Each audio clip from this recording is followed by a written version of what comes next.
Hello, good evening. Welcome to another episode of Guns and Yellow Ribbons. My name is Fergus. I'm your host. It's myself and Hilsey tonight.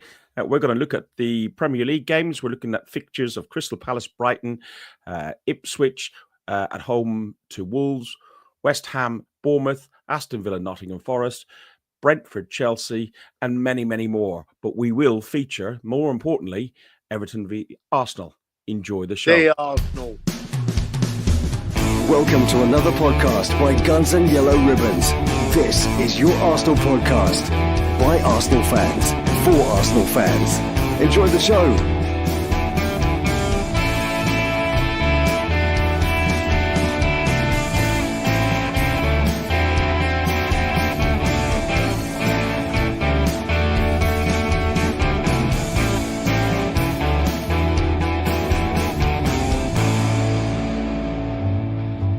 Happened again. It's happened again. Tottenham Hotspur. It's happened again. Oh my good God, Trevor! That chicken is just clearly fallen off the ball, hasn't it? Yeah, I think Arsenal win 2-0 against Madrid. By the way, yeah, yeah, it has fallen off. It's expected though. Nice and early, get that one out of the way. Have a little bit of a laugh at them as usual, but they're not helping themselves at the minute. Tottenham, are they? Oh my God. They're just giving everyone ammunition to laugh at them with. It's embarrassing. I'm even embarrassed for them, and I've got no time for them at all. By the way, Ferg, I've apologise to you. I apologise, everybody. I'm up in the northwest already for the game tomorrow, and I've forgotten my computer as I normally do. Forgotten my notes, so I'm sat here on my iPhone at the mercy of our honourable leader Fergus. So apologies for not having a lot prepared, but I dare say we'll get through it. Yeah, typical. Just like it's your show and you dump me in it and go, oh, I've got no notes, I've got no nothing. I don't even know what the scores are. I don't even know what the games are. You're the host tonight, Ferg. Thank you very much. Ferg, I was so organised, right? I had my computer in my bag, my notebook in my bag, in my computer bag at the bottom of the stairs. And then as I'm leaving, I've had to bring the dog with me because Donna's away on a hen weekend. So I've had to bring the dog with me. She's at the in-laws now. And the dog started barking and I just completely forgot my computer in that second. So, yeah, that's my excuse. I'm sticking to it. I'm not changing it. I'm just sucking it up and looking forward to tomorrow, Ferg, to be honest, mate. Yeah, it's an early start. I've set my alarm for 5:30 in the morning, 7:40 something train out of Euston. I got the cold beers in the fridge ready for breakfast on the train. So yeah, but we'll cover that. We'll cover that one when we do. Let's start with the first game of the day. Everton Arsenal. We will leave till the end, but the first game is the 3:00 kickoff. It's Crystal Palace versus Brighton and Hove Albion. Crystal Palace won this fixture 3-1 back in December.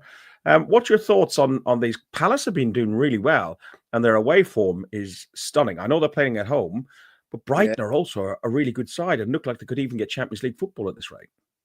Palace are looking a quality side, aren't they? They really are. They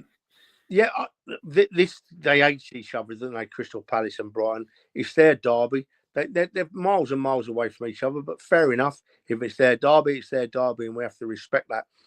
I think it's the first time in many years that Palace can do the double over Brighton. And Ferg, if I remember rightly, I think Palace won at Brighton earlier in the season. So, yeah, it'll be a great game to watch.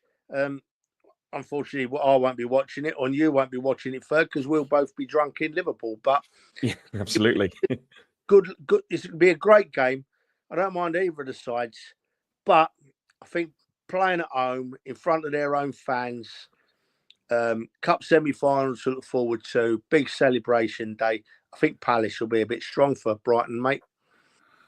Well, these sides have drawn 1-1 in the past 5 Premier League meetings at Selhurst Park. No team in the English top flight have ever finished with the same scoreline for 6 consecutive games. So what are you expecting the scoreline to be on this one? I'm going to go, I think both teams will score. I think it'll be tight. I'm going to go 2-1 Palace. 2-1 Palace, Ferg. 2-1 Palace. I think it's going to be a draw still. But I don't think it's going to be a 1-1 draw. I've gone with Desmond, a 2-2. People in the comments, you'll have to bear with me. I'm trying to read all this stuff and manage Trevor and manage the comments. So they will come up slowly, but they will be there. Hang on. Next up, go on. You got to remember, I'm doing nothing. What's new? I'm sorry, boys. Sorry. Ipswich versus Wolverhampton Wanderers. Wolves will be without Cunha. He's facing his extra game ban for his outburst before. On that, how would you feel about him at Arsenal? Would you like him? No, I said earlier in the season, Ferg, I didn't think he'd be a right fit for the Arsenal. I looked at him. It's not the first time he's had tantrums, and he don't have a tantrum. He has a bit of a violent tantrum, doesn't he? He swings arms and he nudges people and that. So, good player, but no, not for me at the Arsenal, Ferg. I don't want him, mate, to be honest. Yeah, I'm not overly keen either. The last time that these two met at Portman Road was in December 1983, where Paul Mariner, Kevin O'Callaghan, and Steve McCall scored in a 3-1 win for the Tractor Boys. What's your thoughts? Ipswich did win 2-1 at Molineux in December, and they're trying to do the double over Wolves since 83-84. Yeah, I give Ipswich a fair chance in this game. I really do. You talking about them names, them, of course, Paul Mariner came to the Arsenal after his days at Ipswich. And Kevin O'Callaghan, he used to work, once he retired from football, he packed it in. He used to work in a bar on Corfu, in Cavos on Corfu, and he used to come out on the street and do keepy uppies, and people used to go in the bar after watching him. Yeah, nice lad. He was a really nice lad. As for the game, as I said, I really think Ipswich have got a real chance in this game, a real chance. Wolves are missing a player or two, as we've just discussed. Ipswich are all right at home. I think Ipswich might nick a win. I'm going to go 1-0 to Ipswich, Ferg. Okay, I think Wolves, they've improved in form of late, and I think without Cunha they won't win. But I think they will hold their own. They'll score a goal, and I've gone for a 1-1 draw on that one. We're not agreeing much tonight, mate, are we? No, we're not. No, that makes a change, doesn't it? You. That makes a change. So next up, we got West Ham. West Ham versus AFC Bournemouth. Really tough game, I think. West Ham are unbeaten in the past 8 league games, league and cup games against Bournemouth, winning 4 and drawing 4. The Cherries have failed to keep a clean sheet in the 7 previous Premier League games visiting West Ham, conceding 13 goals on that run. And each of the last 3 Premier League meetings have resulted in a 1-1 draw. Done well. I haven't fucked anything up yet, Trev. Wait a minute. I reckon you're going to go for a West Ham win, Ferg. Let's hear what you're going to say first. West Ham at home to Bournemouth. I say it every time we talk about West Ham, and I'll always say it. As much as I've not liked West Ham fans in the past, for various reasons, I do feel really sorry for them having to go to that London Stadium and watch football. It's awful. It's horrendous. And while I just mentioned the London Stadium, all these Tottenham fans that say about us being a North London, not being a second North London club, moving from South London, never, ever, ever forget, right, that if the Tottenham owners had had their way, Ferg, and the law had let them, Tottenham Hotspur would now be playing their own games in Stratford. Yeah, it was only the law that stopped them. But anyway, back to the game. Yeah, do you know what, Ferg? I think West Ham might win this. I think West Ham might be too good for Bournemouth on the day. Bournemouth might be a bit jaded from the FA Cup exploits. West Ham are on a good run. And yeah, I fancy West Ham to beat Bournemouth. I'm going to go 2-1. Okay, well, West Ham have only won 3 of the last 11 league and cup games under Graham Potter, drawing 2 and losing 6. So that good vein of form that you thought the West Ham are in isn't that great, actually. Bournemouth, on the other hand, I think are a really, really good side. They are winless in 5 league games, losing 4 and drawing the other. However, they've amassed 23 away points this term, the highest total in their top flight campaign. So I've gone for a Bournemouth win, and I've gone 2-0 to Bournemouth, which is really strange because I always have a go with West Ham. Hope you make Kev don't hear that. You will be. He's at Northampton now, isn't he? Oh, so we've disagreed again, Ferg. We've not We agreed have. yet, have we? Yeah. No. So next up, we're looking at Aston Villa via Forest. Right, Christ, this is a really hard one. Villa are unbeaten in 8 consecutive home league games against Forest, winning 5 and drawing 3 since a loss of 2-0 in October 1994 when Stuart Pearce was playing for them and Steve Stone scored. Both on really, really good form. You know, I think Forest are virtually guaranteed Champions League football.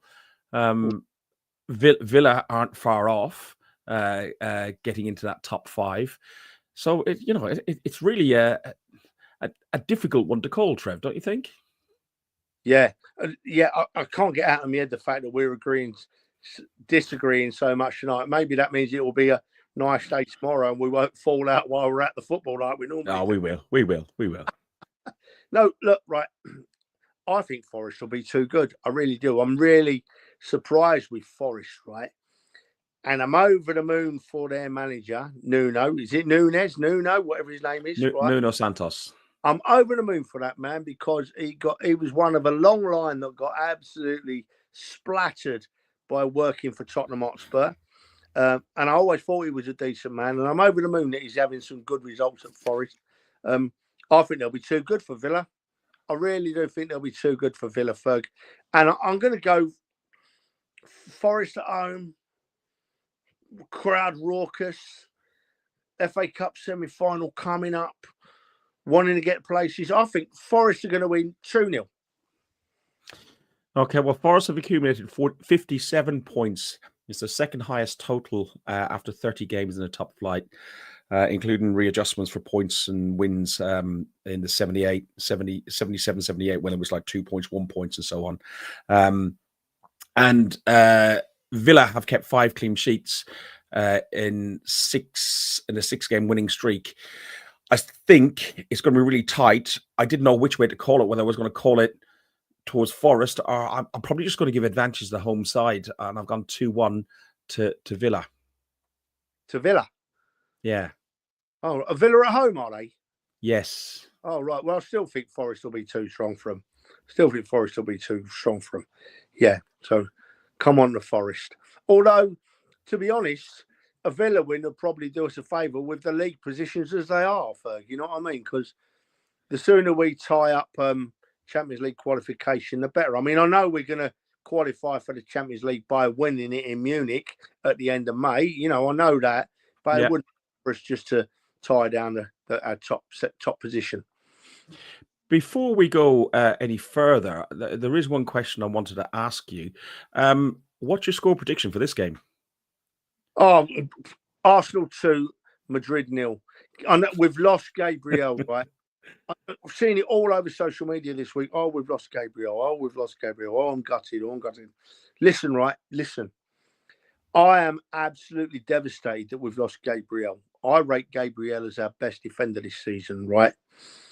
But we're the Arsenal. We've been in this position before and we've come through. And there's absolutely no reason why we can't come through against Madrid again. Hard. Madrid probably the best team in Europe right now. But there's no reason why we can't beat them. And what's going to be a massive help on Tuesday night, Ferg, a massive help, is the fact that the crowd's going to be up. I know they are. I know that I've got every intention of coming out of that game against Madrid without a word left in me. I will not be able to talk, right?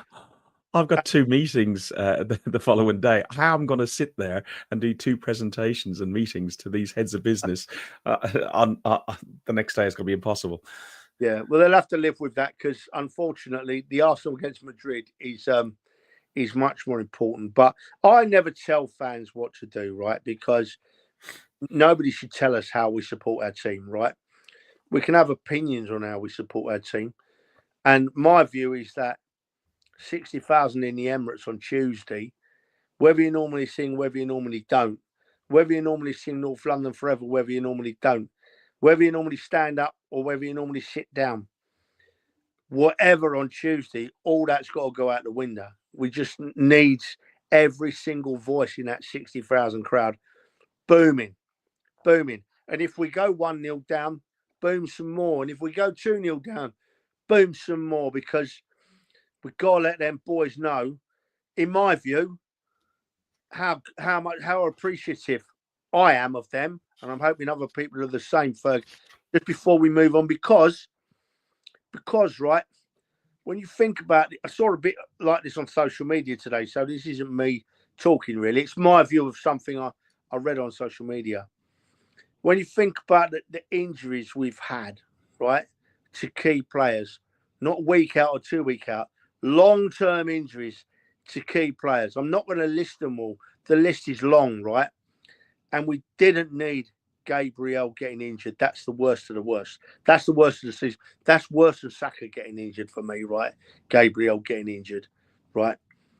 But regardless of all them injuries, we're second in the league, and we're still looking at a quarter-final against Real Madrid in the European Champions League. When I think about it, when I look back at it, I can't be unhappy with how the season is at the moment. Arteta has my sympathy. Lots of people want Arteta out. They're loud and screaming about him. And, well, not lots of people, but you hear it. I even heard a suggestion that we shouldn't play Saka in the game against Real Madrid because we want him for next season and we can't beat Real Madrid, so why risk him? That is not the way supporters should support our team. Once again, in my view, every game, every single game the Arsenal play should have our unwavering support. Before the game or after the game, do as you like, say as you like, right? We're all allowed our opinions. But during that 90 minutes, we have to come together. We have to come together and let the Arsenal know how much we appreciate them. God, please. I keep praying. I've got a God, you know me, Ferg, right? I've got a God. I'm not religious, right? But I support St. Tottenham. You what, mate? I follow St. Tottenham. Yeah. Well, listen, mate. Right. People are going to really laugh at me here, right? Because I've sounded a bit loopy. But over the last couple of seasons, I've started praying, right, during games to the football God, right? In my head, there's a football God up there looking down on us, right? Right. And I know it sounds sad, but I've been praying a lot, talking to the football God a lot this week. And I'm sure he's going to come out on my side against Madrid. Now, laugh all you want, take the mickey, I deserve it. I know I deserve it. But I can't help how it is. This football God has got to be on our side this season. Imagine. Yeah. Before we get back on that, the tweet that you were talking about that we spoke about, it came up in our WhatsApp group. Odegaard out for 2 months, White out for 3 months, Jesus out for 5 months, Saka out for 3 months, Havertz out for 4 months, Gabriel now out for 2 months, finishing second in the Premier League and getting to the quarterfinals of the Champions League. Under these circumstances, honestly, it's practically a miracle. And it is a great point. It is really a good, valid point. And it's a better way of looking at the situation. Okay, we hope to progress past there, and we hope that Liverpool have a catastrophic failure and we win the league. But, let's be realistic. They're both very, very, very difficult challenges. But you support a team, you get behind the team and look at it from with a glass half full rather than a glass half empty. Oh, Ferg, absolutely, mate. You couldn't have put it better, And I'll just reiterate, right, for me, Tuesday night is the biggest game we've had in years, right? And please, everyone, just whatever you think about the team, however you feel about making a noise, we know, we're 100% certain, Ferg, aren't we, that making noise from the fans lifts the players on the field, right? We've been told that. We know that. We've been told that numerous times from numerous different people. So just need that ground to be lifting for 90 minutes. Even if we go a goal or two down against Madrid, which I don't think will happen, because we're going to win 2-0. But we've got to keep the faith. We've got to keep the faith. And think about the good things this season, Ferg. Like you just said, all them players you just listed, Ferg, right? Those players, they're not squad players. They're main players. Apart from one or two other teams in the league, right? They'd walk in any team in the Premier League. Yep. And I'm respectful when I say apart from one or two, because, there's your Liverpools and there's your Man Cities and that. But them players are quality players that we've missed. Absolute top quality players. It's gutting, mate, but what it is. Yep. Brentford versus Chelsea, another London derby. Chelsea are unbeaten in 7 league and cup visits to Brentford.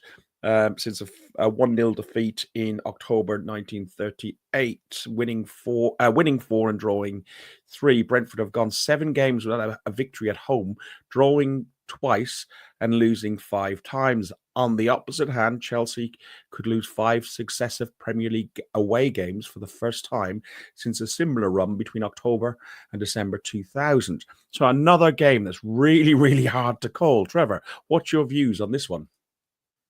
Right, okay. Chelsea just about beat Tottenham the other night, right? And they looked pretty good on the night, Chelsea, in fairness. I thought Palmer was had a bit more influence on the game than he has been doing recently. But the fact of the matter is, and I'm not saying this because I don't like Tottenham, I'm saying this because it's a fact.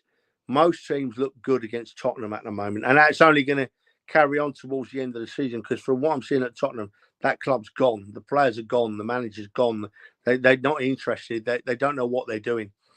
So Brentford managed to beat them 1-0. Chelsea managed to beat Tottenham 1-0. That Chelsea who played that night and beat Tottenham 1-0, I don't think will beat Brentford. I don't think we'll beat Brentford. I think Brentford will win the game. Probably, I'm going to go for 2-1 to Brentford, Ferg. Well, I get what you're saying, and I think Chelsea are so inconsistent in the way they've been playing. And I didn't see much of the game last night. I was not watching much football, but I saw some clips, and they weren't fantastic. The keeper Sanchez is, the keeper Sanchez is dreadful. He's got a ricket in him, as does Vicario for Spurs, who's like a vampire scared of crosses. But I do think, I don't know if Mwembo is available. I think that's how you pronounce him for Brentford. He scored 3 goals, providing 3 assists in his last 5 Premier League games against Chelsea. I can see goals, but I can't separate them. I've gone for another draw. I've gone for 2-2, Trevor. Yeah. No, I could see that. I could see why you'd do that. But I just think that Chelsea have looked good, but Brentford are a much better standard of opposition than what they've faced. So, yeah, I just think Brentford will pull off the win. But I can see why you'd go for a draw. London derby as well, so the crowd will be up for it. But it's another club where there's unrest, and it for Chelsea, I didn't realise, right? I'm generalising here. I'm not being specific, and I'm just thinking. I read a piece the other day about Chelsea, and one company owns the pitch, one company owns the stands, one company owns the other land, I think, and they're in a right mess now. It's coming back. I think fundamentally Chelsea own all of Chelsea. The various companies that are own Chelsea, like the holding companies and so on, own all of Chelsea, with the exception of the pitch. The pitch is owned by the fans, and I think the name maybe something to do with the name as well. So if they were to try and change Stamford Bridge, it has with the fans' consent. And if they wanted to move, I don't think they can move because they can't move the pitch. So there's something in and around that. Yeah, I heard someone say that if the Chelsea company decide to move, they can't use the name Chelsea because it goes with the pitch. Yes, that's what I had heard. I didn't know exactly what it was. Yeah. So something along that lines. Strange. Do you know what, Ferg? I'm waffling tonight. I know I am, but I might not. But it's lovely. If I'm honest, mate, you ain't thanking me for this. It's lovely. I'm not pressing any buttons. I'm not watching 3 or 4 screens. I'm just sat here on a phone talking to me, mate. You know what I mean? It's lovely. I'm loving this. But football, when you think about Chelsea and stuff like that, football's got itself into a right mess with money, isn't it? Money in the Premier League. It's too much. It's too much. The bubble's got to burst one day, and things all fall apart. I know, but anyway, yeah, I've waffled now, Ferg. I can't see the comments. So Barry Burner says Chelsea, if they move, could have to change the name and could move from Fulham into an actual Chelsea, but lose the name. So while I think Barry's basically saying the same thing, whilst they're at Stamford Bridge and the pitch is owned by the Chelsea fans, they can't move the name with it. So it must be all back to Ken Bates and all that. Yeah. Anyway, enough about that two bog club. Anyway, no history, crap fans. They Yeah, have racist. got history, but they bought it, Ferg. Yeah. Liverpool need 13 points from the remaining 8 games to clinch the record, equaling 20th league title. So that would burst Man United's bubble. They go to Craven Cottage. I think that's a difficult game for them to go to. Fulham have suffered 3 defeats from the past 5 games. And it's one more than the record that they. I can't listen. I'm not reading that. I told you I'd fuck up at some point. It's gonna be a tough one, Trevor. Fulham are a decent side. We saw that the other day when they're playing midweek. They held their own very, very well. We say Fulham playing at home or Arsenal B when they're playing away from home when they played against us the other night. They were pretty dreadful. They didn't want to play a game of football at all. But I think because they didn't exert themselves so much, I think this might be actually a decent game. What's your thoughts? Yeah, look, mate, Fulham ain't a bad side at home, are they? They're not a bad side at home. We drew there, give us a right game, and they'll be up for it, Fulham. They'll really be up for it. And it's interesting, you've got the ex-Arsenal boys there, and not just people that used to play for the Arsenal. I mean, Leno just came in and went, I know, although I rated him.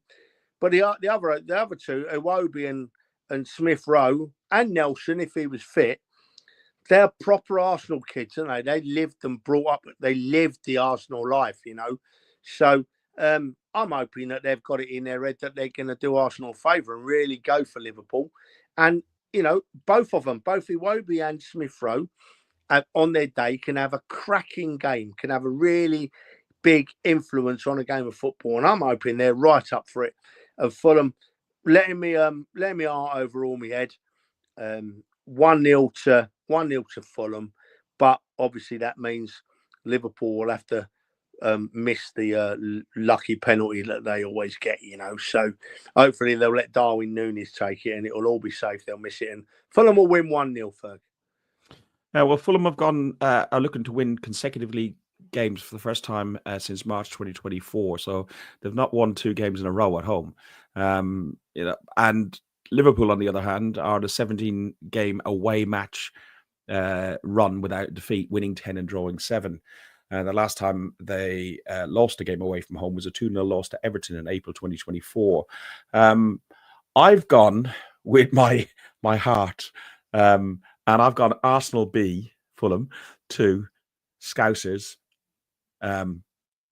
So that's what I've gone with. I've gone from 2-1, 2-1. Yeah.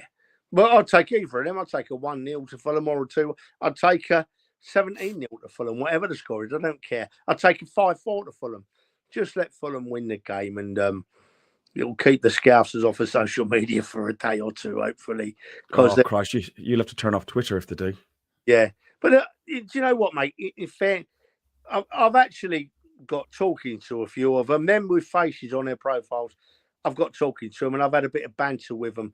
The ones with faceless profiles, they're normally the rude ones, the really rude, bad ones. And I just block them. But the proper Liverpool fans, the few that I've met on Twitter, I've actually had a conversation with them, and we get on all right.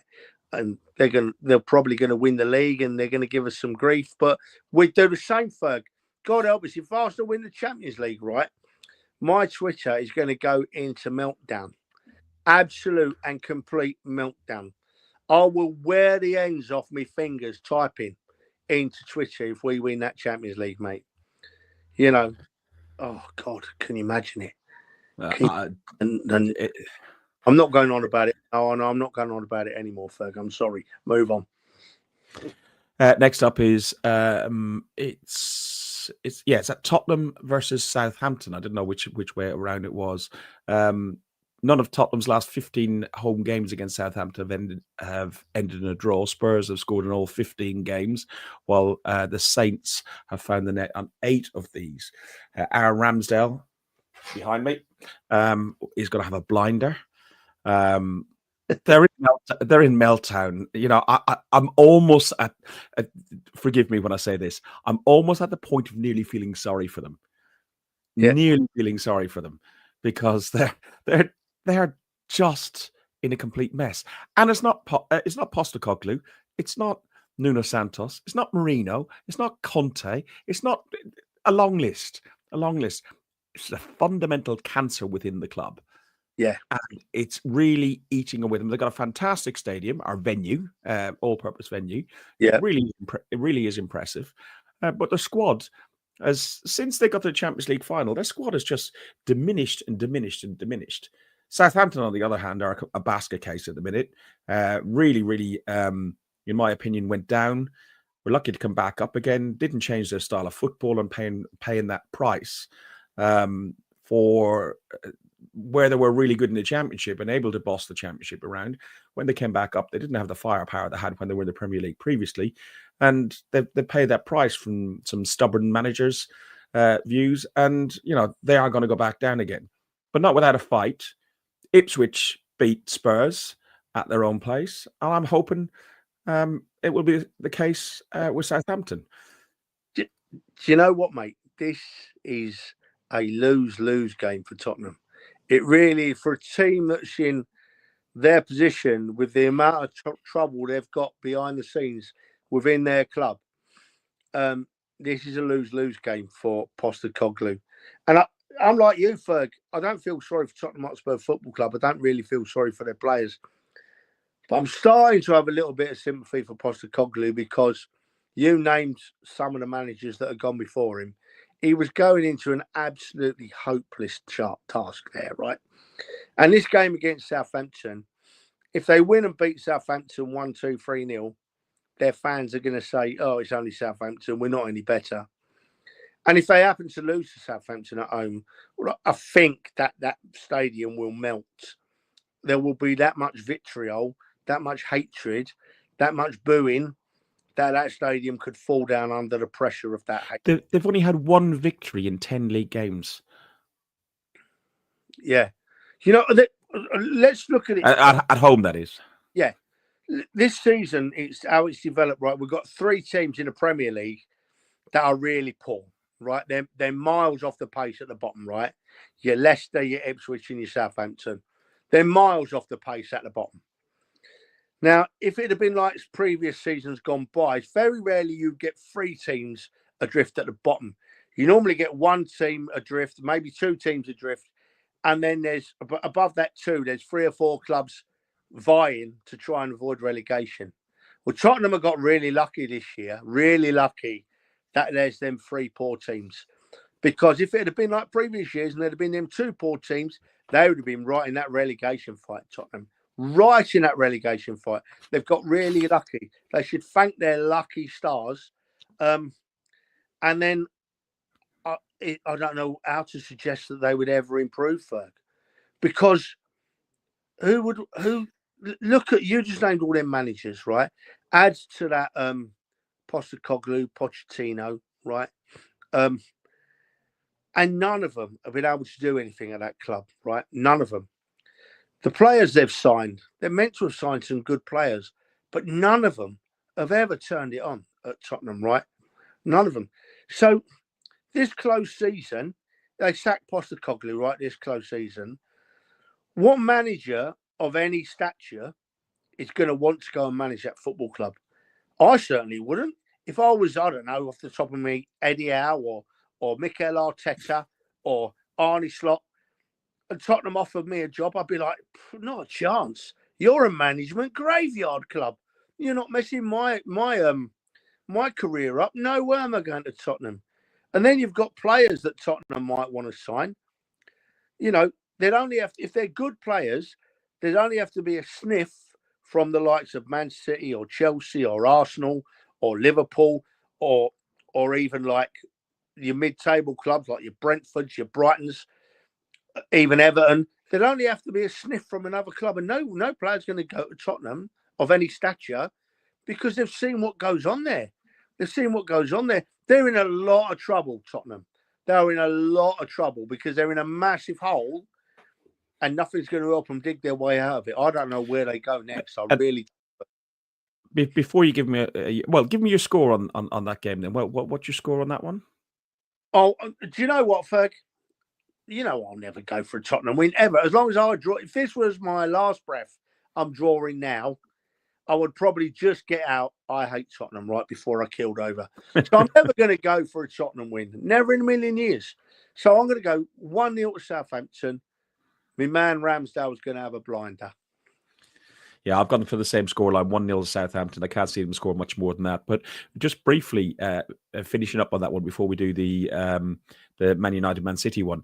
Areola, the manager at Bournemouth, is heavily linked to replace Postecoglou. Why? I know it's a step up in stature of clubs, but why, as you mentioned all that about managers, why would he even consider going there? Exactly.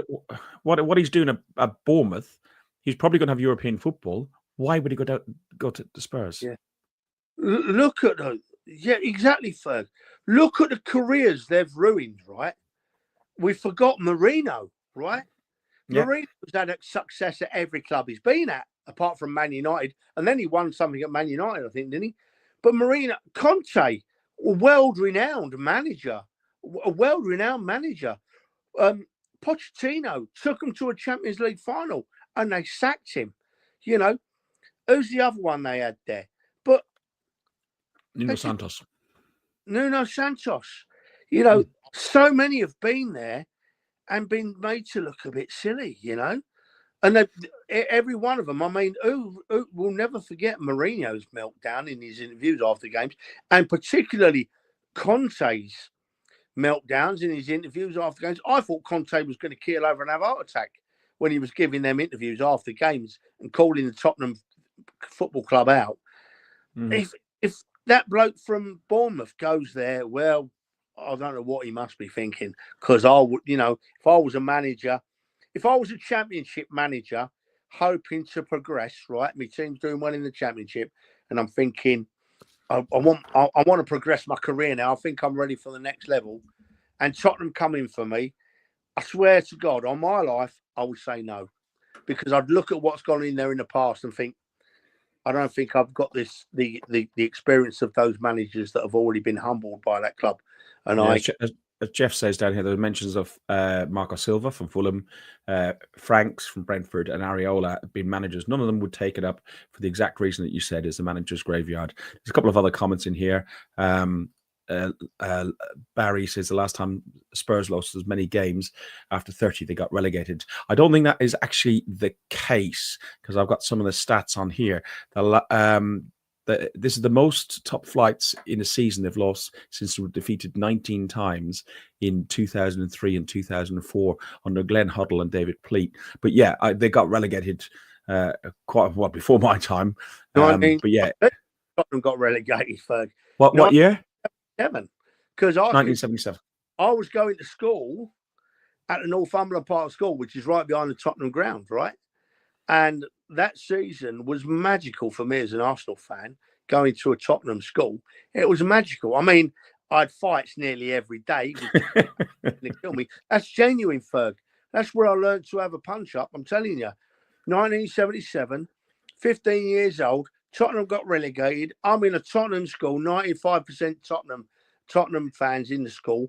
It's like a step across the road from the stadium, and I'm having a one-man party at school every day, I'm having a one-lad party at school. I'm loving it. I'm loving it. Brilliant. Swinging at me, and I'm swinging back, smiling. I lost a few. I won a few, but what a year that was. What a year that was, 1977. Next up, we got the Manchester derby as Man United versus Man City. Man City have won more Premier League away games against Man United than any other side. They've won 9 times. 5 of those 9 wins were under Pep Guardiola. We just heard today that Kevin De Bruyne is leaving Man City at the end of the season. They are slightly improving under what's the new United manager? His name is just forgotten me. Amorim, is it Amorim? Amorim, yeah, Amorim. They are slightly improving, but I think this, again, similar to Tottenham and Chelsea, fundamentally there's something wrong behind the scenes in the club. What's your thoughts on this one? Because you're Manchester bound today. I'm in a house now that's full of Man United fans, and my wonderful dog is currently me in-laws, they're all Man United fans, so I've got to be careful. But United are at home, aren't they? Yes, they are. And they'll lift themselves for City. And it won't, if they beat City this weekend, it won't be the first time they've been the underdogs and beat them. And I think this might be one of them occasions. I think City are going to now go into a period of some redevelopment. I don't think they're going to be as strong for 2 or 3 years. And I think Man United have got a good manager, if I'm honest. I really think they've got a good manager. And if they stick with him, if they stick with that manager, they'll, much like us, they'll come round, but it will take them 4 or 5 years. But I'm going to go for a Man United win, right? I think there'll be loads of goals in the game. Haaland ain't playing. I think it'll be 3-1 to Manchester United, Fergus. I've gone the other way around. I've gone 3-1 to City. I'm doing this on purpose just to wind you up. But they've got that new German lad, or Egyptian, but it came out of the German league, who he's looking all right. I think he can fill the boots of Haaland. And I think, as we said last week, we don't particularly like Haaland because Haaland is very much a one-trick pony. Yeah, he's great. He's potent as a striker and everything else, but he doesn't offer anything else to the team. And I think that team currently at the moment needs more than just a showman up the top. He's not an Henry. He's not a Kane. He's not a Shearer. So that's that one. The last game we're going to do before we talk about the Arsenal, as you corrected me beforehand, is Leicester City versus Newcastle. I don't know if Newcastle are on the beach, but they can get to Champions League football with a win. Leicester have lost 7 successive Premier League home matches without scoring. Newcastle are unbeaten in 5 of the league and cup meetings against Leicester, winning 4 and drawing the other. What's your thoughts on this one? I think that Leicester are possibly at this very moment in time the worst team in the Premier League, Ferg. I think they're playing the worst football. They don't look like they've got any organisation, or they're putting in a lot of effort. I'm wondering whether they've accepted their fate. Be interesting to see what happens to what's his name, the horse, Ruud van Nistelrooy. Roy. I don't like saying that name. Be interesting to see what happens to him. Should we say Keon's bitch? Yeah. Yeah. Well, they did meet this season at the interview table. They did. It was like they'd gone all right, but it was a little bit cold. But now Newcastle will beat Leicester.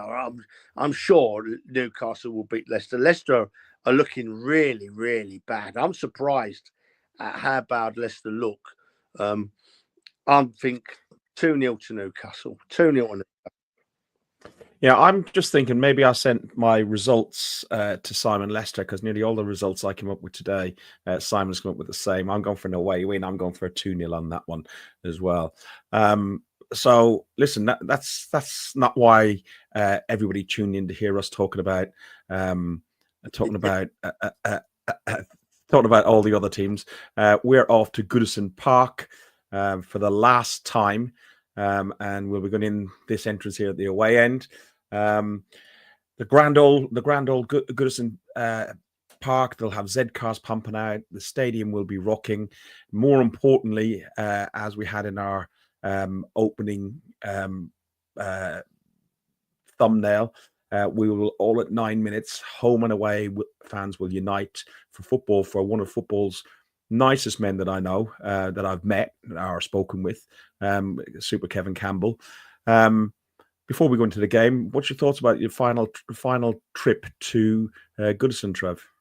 Yeah, well, you've hit the nail on the head, folks. The most important thing to me is that 2 clubs that the great man Kevin Campbell played for are playing each other tomorrow, and we will come together and we will. I didn't realise how many games Kevin had played for Everton. He played 137 games for Everton. He played a lot of football for Everton, and we will pay our respects. I'm sure we will. The Arsenal and the Everton fans. I've got no worries at all about that, and that he deserves every bit of respect he gets. And may he rest in peace. Got that out of the way now. Last trip to Everton. It's a bit sad, really, isn't it, Ferg? Because it's one of the last old grounds, proper old grounds, you know. And although the away end there, if you're stuck in that tier at the back of the either of the tiers, if you're stuck at the very back, it's horrible. It's like watching football through a letterbox. It really is. But it's a great old ground. But it's the last one. So we're going to get there tomorrow, Ferg. We're having a few beers in the morning, aren't we? I'm going to take a load of pictures of the old place, Goodison, because we'll never go back there again. Get the flag out for Kevin. Stand proud outside the ground with it, with you boys, who I know will be there as well. And you know what, Trev, on that, I think we should do that here, outside the main entrance, not the away entrance, the main sort of entrance there. That's where I think we should stand with the flag. What do you reckon? Yeah. Well, just inside that main entrance there is the Everton fan zone, isn't it? So yeah, I wouldn't want Everton to think we were being disrespectful by going to the Dixie Dean statue and putting out the flag and having a picture. But I don't think the Everton fans will think we're being disrespectful. It wasn't necessarily the statue. It was the backdrop of Goodison. Maybe go behind the statue and take the picture. Yeah. Do you follow what I mean?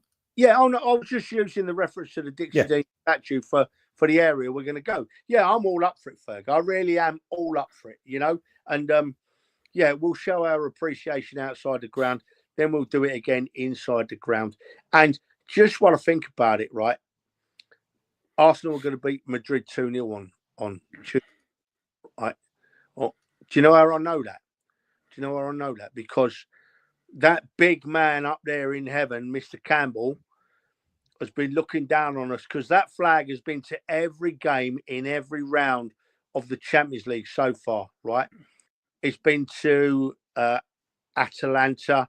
It's been to, I can't remember where we've been now, Lisbon. It's been everywhere. And he hasn't let us down yet. He's looked over us and he's got our team through every round.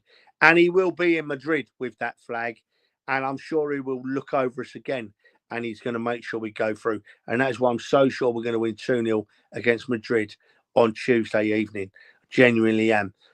Have I told you that, though, Ferg, before? Sorry if I'm boring you out. No, I don't think you have. I don't think you mentioned it at all. Going back to this game against Everton, so we're going to pay our respects and we're going to fly his flag in the ground as well. When it comes to on the pitch, Ferg, it's not been the greatest of grounds for us to go to the last few years, has it? We've had the odd win, I think, but we've had some really dire performances where we've just not turned up, right? And I'm hoping that tomorrow is not the day that happens again. But what's worrying me even more, if I'm honest, my son, right? What's worrying me even more is that, and I say this from the heart, right? We can't afford another injury before Madrid. We can't afford to lose another player before Madrid.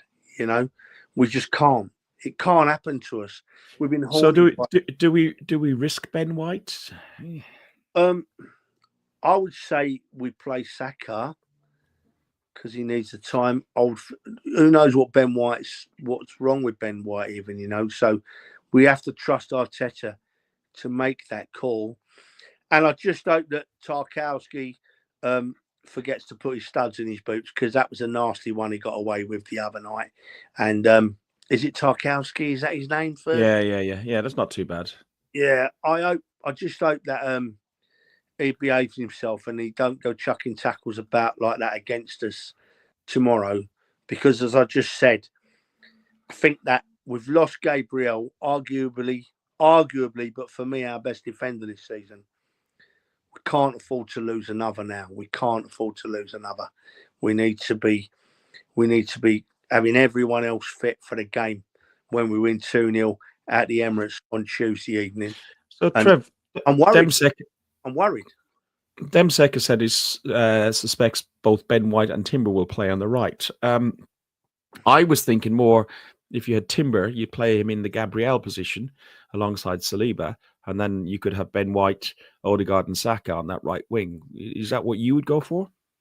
Yeah, I'm not quite sure Kev's a great bloke. I love Demsek, Kev. I'm not quite sure where he's aiming there with that comment, to be honest. If you want to put a comment in, just giving it a bit more info, mate, we'll look at it. We'll look into it. But there you go. Neither White or Timber trained today. But for me, the best right-hand side we got is White, Odegaard, Saka, right? That's worked for us. It's been very, very good for us. And I'd love to see that right-hand side like that. Not so much tomorrow, but on Tuesday, excuse me, when we beat Madrid 2-0. I'd love to have that right-hand side.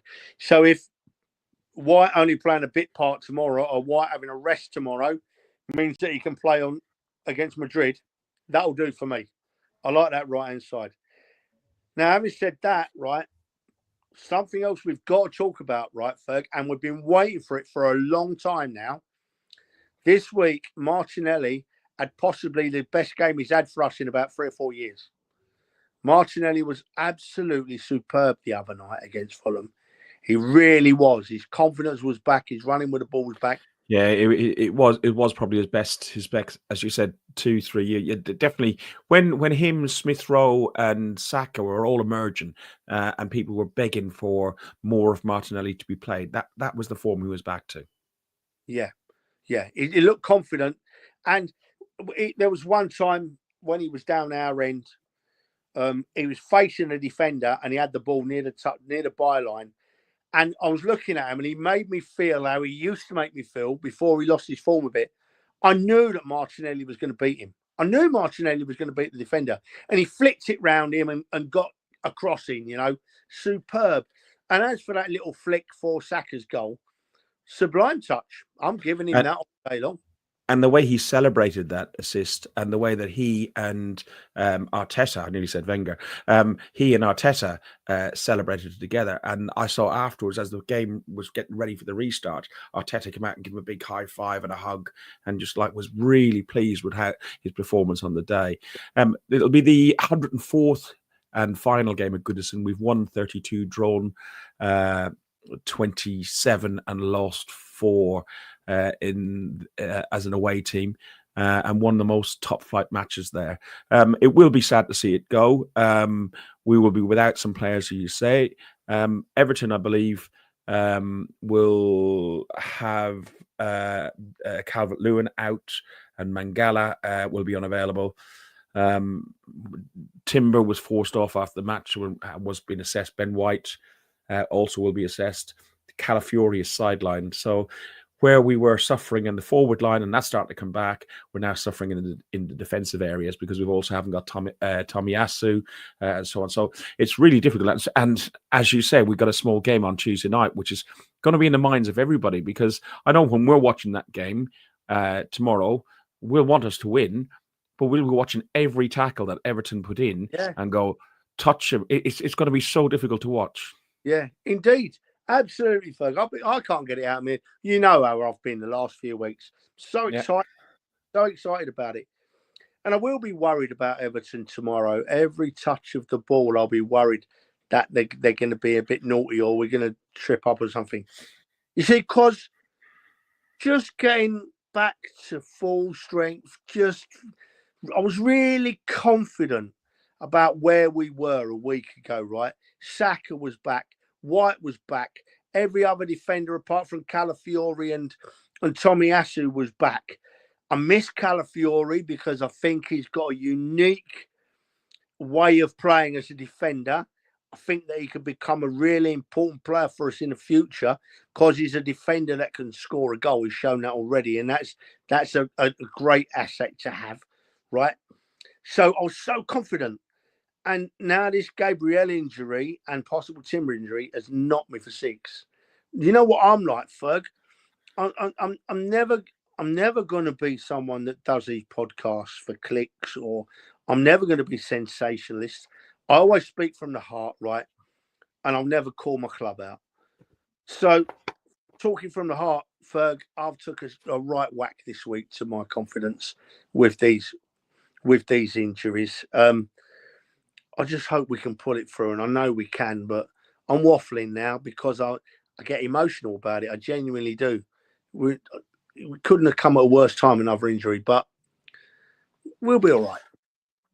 Listen, that defeat for Everton ended, I think it was a 9-game unbeaten run, so that will have knocked their confidence a little bit. I know it was a derby game, and it was quite hard fought, and it was only a 1-0 defeat, so they'll take something out of it. David Moyes has turned them round and made them a much tougher side, which is really unusual because when we went up 2 years ago, my birthday was the time when Sean Dyche signed and we lost 1-0 to them on that day. So I thought Dyche was the right guy to help them avoid relegation, which in fairness he did, but he looked like they were slipping fast into it until Moyes went back in, and he had like 10 years, I think, 10 or 11 years there before. He even got them up as close to Champions League football at one point. So before we got, coming up to the end of this show, what's your prediction on the state of your soberness, and then also the state of the goal tally? You just cut out with the first bit of that. The state of what, Ferg? Sorry, I lost your sobriety. Oh, I'm going to be as pissed as a fart, right? Because it's a 12:30 kickoff. I'll be in Liverpool by about 9:30, 20 to 10, and I'll be in the nearest Wetherspoons having a couple, waiting for you boys to arrive. I'm going to meet you boys at Lime Street. So I'll probably be home by 7:30, 8 o'clock tomorrow night, absolutely shit-faced. As for the game, I'm going to, do you know what I'm going to do, Ferg? I'm going to go 1-0 to the Arsenal again, because every time I've gone 1-0 to the Arsenal recently, we haven't necessarily won 1-0, but we've won. So I'm going to go 1-0 to the Arsenal. I just can't get it out of me. Who just put that comment on about Calafiori being a loose cannon, Ferg? It's a few up. Demsek. Trev again, right? Absolutely right. Calafiori, a few people that are old enough to remember, reminds me of Kolo Touré when he first came to the Arsenal as a raw young kid. Kolo Touré. It didn't matter where Wenger played him. It didn't matter what position Wenger tried to play him in. Kolo Touré was all over the place, putting in some big tackles and crashing, and became a hero. Because of his efforts. And I honestly think that Calafiori has got that trait in him, right? Because he does. He loves to bomb up and down, cut inside. But he's not a bad defender so far from what I've seen. But the goals he scores give you great pleasure, don't they? Give you wonderful pleasure watching Calafiori. That one at City, oh my Lord. Thank you very much, Calafiori. Bang. Yeah, he did. Danny's put it up there. Kolo Touré did. I think he took Henry out in training. I think he did. That's a story. That's when he was on a trial for. They didn't know if they were going to take him in. He was on like a play for your place sort of thing to get it, and he took out Henry, and Henry was like, "Who the fuck?" Yeah. Listen. I heard a story. I don't know what the truth. You hear loads of stories from players because they know we'll listen. I love to listen to them, right? But I heard a precursor to that, Ferg, that before we took Henry out, Wenger had took him to one side and said, "Kolo, calm down. It's training. Calm down." And Kolo went, "Okay, boss." Went straight out on the field and nearly snapped Henry in half. He did. Gary Jones comes along and said, I think he almost took out Wenger as well with that sliding tackle. Crone Ranger, despite being married to a Toffee, I'm going 2-0 Arsenal. Andrew and Theo are coming with us, and they're in the upper part of the away section. His wife and their family are all Everton fans, so we're all meeting up together before for beers. So it should be interesting to meet Jules and give her a bit of a hard time. It's absolutely. I'm looking forward to it tomorrow. The little group that we have that go to football together now. I mean, I'm the senior person by some years, but getting to be a very close group, and I love them all dearly. They're all great lads. Can't wait to meet you all tomorrow, Ferg. Just before I forget, mate, because as you know, I've got no notes, mate. So going back to Kevin Campbell, last week there was an appreciation evening for Kevin Campbell held at Finsbury Park, and Lee Dixon, Alan Smith, Paul Davis, and Andy Cole were on the stage talking about Kevin. And I got sent a link last night because it's now on YouTube, the evening. But they've cut it down. It's about a 40-minute watch. But I don't know if anybody's watched it or anyone wants to. I'll send you the link, Ferg, and you can put it out on our social. Stick it up on Twitter. Just stick it on your Twitter. Yeah. It was an absolutely wonderful watch. I watched it last night, laid in bed, and I was laughing away. And then I was a bit upset because they were getting, talking personal. Wonderful, wonderful evening they did for him. And as I say, I'll put a link up on my Twitter. Tag Guns and Ribbons, and if you want to watch, click on it. It's worth a watch. Yeah, we're fortunate enough to have Kevin on the show every couple of times. Yeah, listen, right. Lots of people claim to be mates of Kevin, and lots of people are mates of Kevin's. I'm not arguing that point, right? Kevin had this habit. Me and you never really met him, did we? Right? No, I never met him in person. Habit of making you feel like you were his friend, right, Kevin Campbell? And they talk about this on this that I've just spoken about, the YouTube thing. He had this habit of making you feel welcome, making you feel relaxed. He come on our podcast a few times. I went on his TV channel a few times, and he was a wonderful, wonderful man, right? And I don't appreciate him as a mate. I never met him enough times, and I never knew him. But I appreciate him, right, as a fan of Kevin Campbell and the Arsenal, right? And that gets me deep, because when Kevin Campbell was coming through as a youngster, right, it was before the days of social media and mobile phones, right? He used to score. He scored. I said to him once, Kev, you scored 50 odd goals that season in the youth team. That's unbelievable. And he said, listen, Hillsy, he said, I'm telling you now, I scored more than that, but they never gave me it. They knocked a few off, right? And then they had that big laugh. He had that big laugh, right? And I used to go to the Arsenal every week, Ivory, and buy a programme. And the first thing I used to look to in them days when he was coming through, this is how his name was. He was a youth player. I used to go straight to the bit where they used to do the review of the youth results and think to myself, how many's Campbell scored this week? How many's Campbell scored this week? And we always used to look at, much as you talk about it on social media now, we used to talk about it on the terraces and in the pubs about this Campbell lad, this lad that's scoring for fun, Yeah, and then he broke into the first team, and he was like a bull. He was like a horse, a bull, however you want to put it. Scared the living daylights out of people. He told me the story once, Kevin did, and they mentioned it. Lee Dixon mentioned it the other night about when George Graham wanted to give the Arsenal defence some work to do, like Bold and Adams and Dixon and Winterburn. He used to shout over to the youth team pitch, "Oi, Kevin Campbell, come over here and play forward against our defence," right? And they used to dread it. Baldy and Adams used to dread it. Campbell coming over, because even as a kid, he was this special person, right? And just I'll go on about it all night, but I'll stop now, Ferg.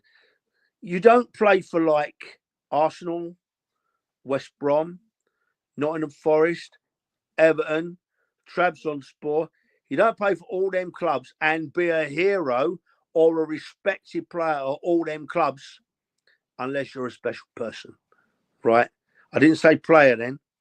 I said person. He was respected and loved wherever he went, and that's a measure of the man, right? So I'm not going to go on anymore, but I will put a link on my X and tag you in, Ferg. And I'm so looking forward to tomorrow paying our respects to the big man. Yeah, to be honest, I've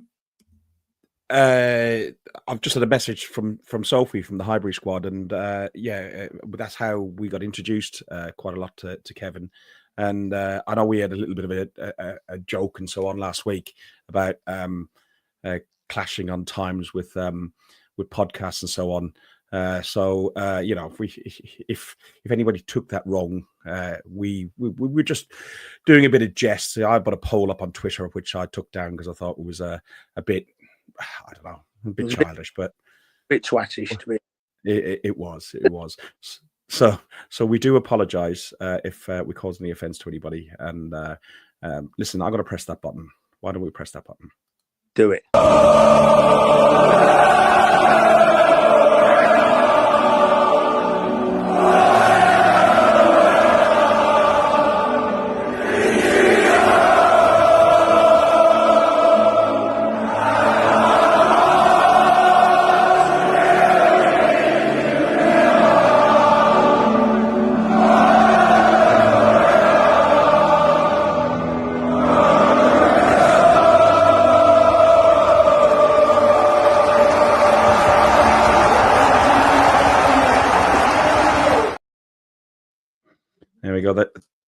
There we go. There's the flag. That will be up there, Trev, won't it? Right, I've ironed it, Ferg. I've ironed it. It's ready to go tomorrow. It really is. And since you spoke just now, listen, right, sometimes we say our feelings and we put them across in a way that they might upset people. I had my views. Today I've had someone else's views. And at the end of the day, I'm a bit sad I've fallen out with them. But as people know, Ferg, you know better than anybody because you've suffered me for longer than anybody. Too long. If I get something in my head, I say it. Most of the time, it's harmless. Sometimes it upsets people, but that's me, I'm afraid. I can't change. I'm 60-odd years into it. I can't change, Ferg. But listen, what time's your train getting tomorrow into Lime Street? 10 o'clock tomorrow morning. I've got a 5:30 a.m. alarm set. Yeah. I clearly won't have a shower, a shave, but I'll have the other two S's, and then I'll be on a bus to Walthamstow, and then a tube to Euston, and then meeting everybody with beers in hand at Euston Station about 7:15, 7:13. We get a 7:43, I think it is, out of Euston. And we're back home. We'll be back home before you're home, and you're only in St Helens. We'll be back home in London for 6. Well, I'm going to get up about 8:45. Right, have a quick shower and a bite to eat. Then I'll get down to Lime Street about 9:30, and I'll be in the pub on my 3rd pint before you get there.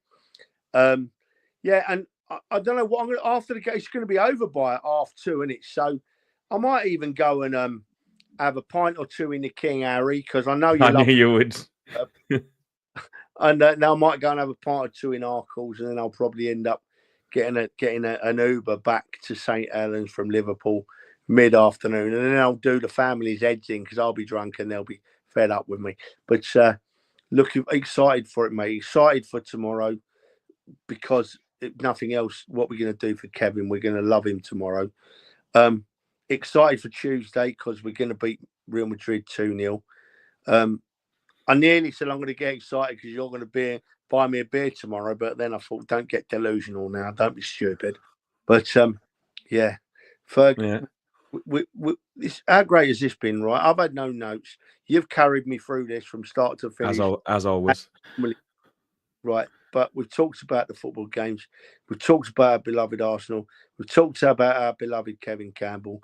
We've said our apologies. We'll see how that goes, I dare say. And at the end of the day, up the Arsenal, Ferg. Fuck the Spurs. It's happened again. It's happened again. Tottenham Hotspur. It's happened again. Thanks for listening to Guns and Yellow Ribbons, an Arsenal podcast by Arsenal fans for Arsenal fans. Follow us on Facebook at Guns and Yellow Ribbons or Twitter at Guns and Ribbons. And remember to rate and review us too.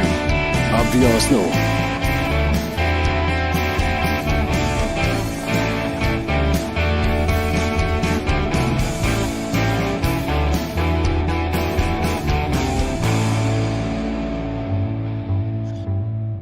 And before people leave, there's 212 of you still watching. And we would really appreciate if you jumped across onto YouTube, click like and subscribe. It just helps us out a lot. Enjoy the game tomorrow. Up the Arsenal. Fuck the Spurs. Ferg, I was nearly scratching my arse then. I thought you'd ended it, son.